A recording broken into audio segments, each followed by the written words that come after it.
بھارت کے دارالحکومت دہلی میں دہشت گرد ہندو تنظیموں کی طرف سے مسلمانوں کے قتل عام کا نتیجہ یہ ہوا کہ بھارتی وزیر اعظم نریندر مودی کے خلاف نفرتیں اب سرحد پار کر چکی ہیں اور اب بھارت کے دوست ممالک بھی مودی کی قیادت کیے گئے ظلم و جبر اور تشدد کے خلاف اٹھ کھڑے ہوئے ہیں۔ افغانستان کے بعد بنگلہ دیش کے مسلمان بھی بھارتی دہشت گردی کے خلاف بڑی تعداد میں سڑکوں پر آ چکے ہیں اور بھارت کے خلاف شدید مظاہرہ کیا جا رہا ہے۔ یہ مظاہرہ بنگلہ دیش کے دارالحکومت ڈھاکہ میں کیا گیا ہے،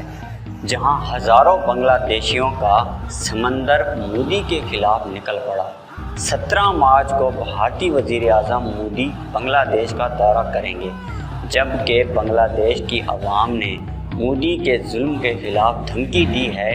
کہ اگر مودی نے بنگلہ دیش کا دورہ کیا تو ہم ڈھاکہ ایئرپورٹ کو گھیر لیں گے اور مودی کو واپس جانا پڑے گا۔